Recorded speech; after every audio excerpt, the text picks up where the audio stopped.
binary pajama lecture. I don't know if that's what we're gonna call them. Like, because the previous one that we've done over here was about the senses. You remember that one, but well, the previous one we did about tree 3.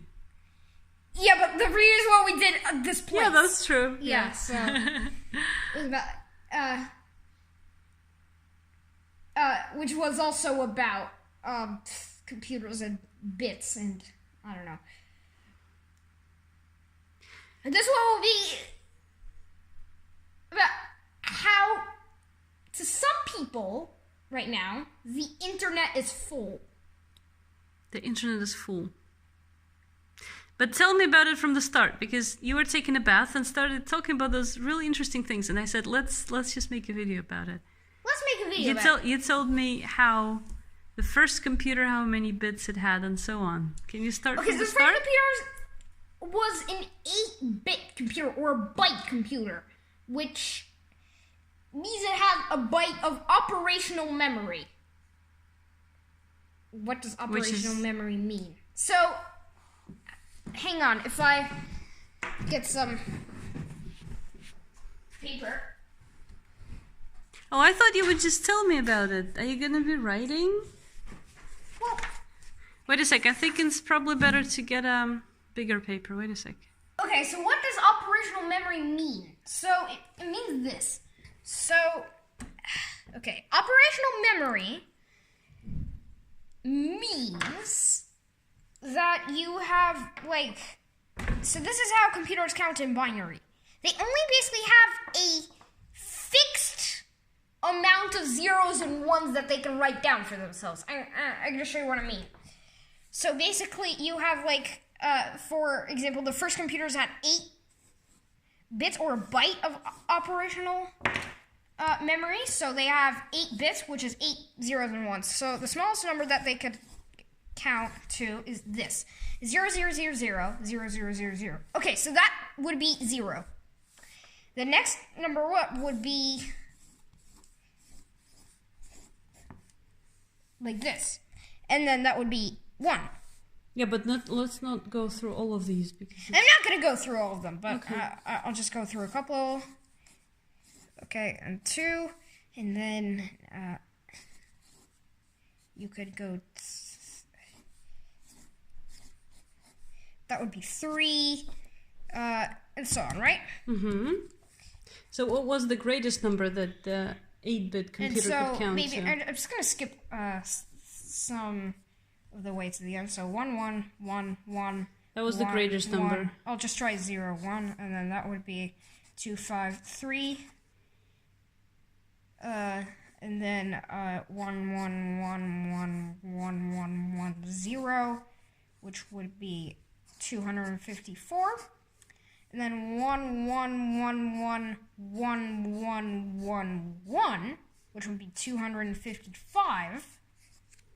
Yeah, that was... But we run into a problem here. You see, the next number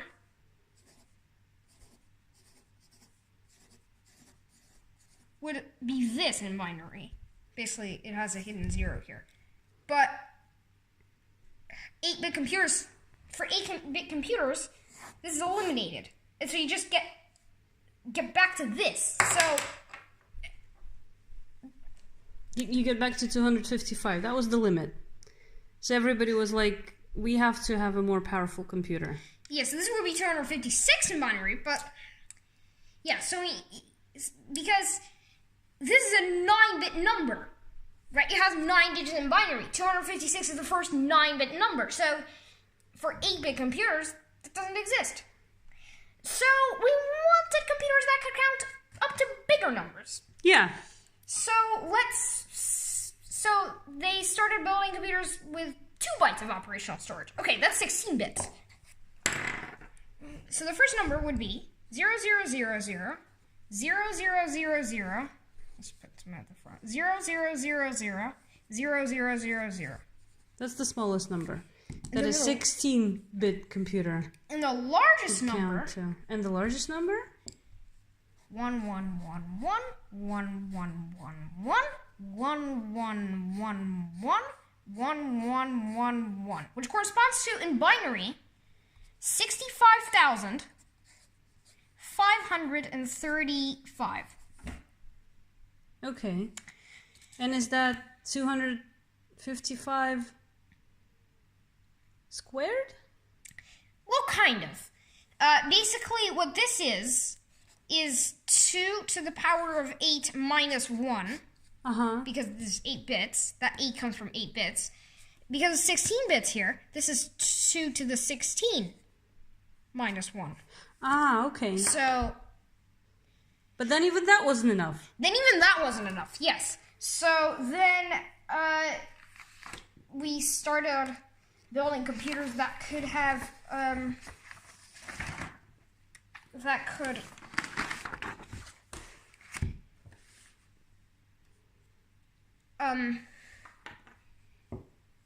count up to 32 bits. So the largest number would be 1111 1111 1111 1111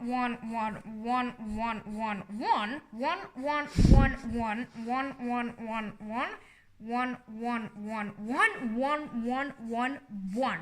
There we go.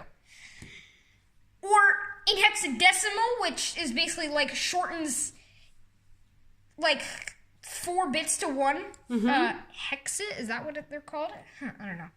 So like F, F, F, F, F, F, F, F. This corresponds to around about 4 billion. Okay, which is a lot more naturally than what we just had, 65,000. So... And we had those computers quite recently, right? Yes, and some people even still have it. Oh, I think I even have an iPad that's... Yeah. 32-bit. Until when was that the norm? 32-bit computers. Okay, so yeah, it was only until 2013, 2014, around that period. Oh wow! So that's when you were like already 4 or 5, yeah. You were already quite good with computers. Yeah. At that age. So yeah. you were using a 32-bit computer. I was already half. Your current lifetime. Half of your current age. my current age. Yeah. So yeah, that was actually not that long ago. But then the problem was that the internet came along. Well, the internet was already there. Yeah, it was already there. And then it went so viral. I mean, by viral, I mean, of course...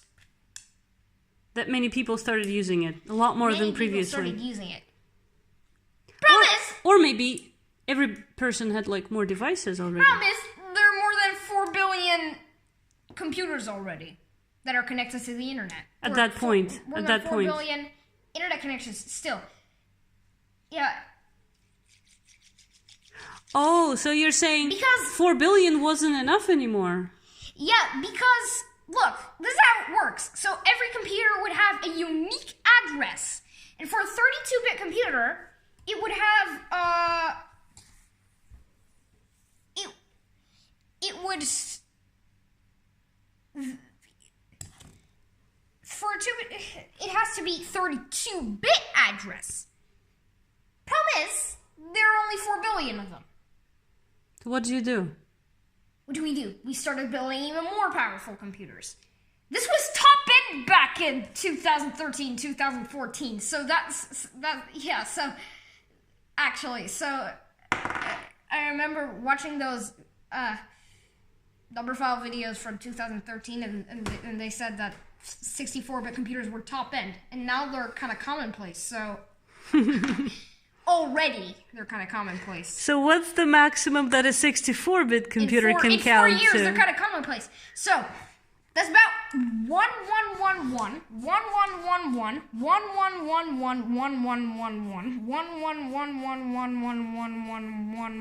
1111 1111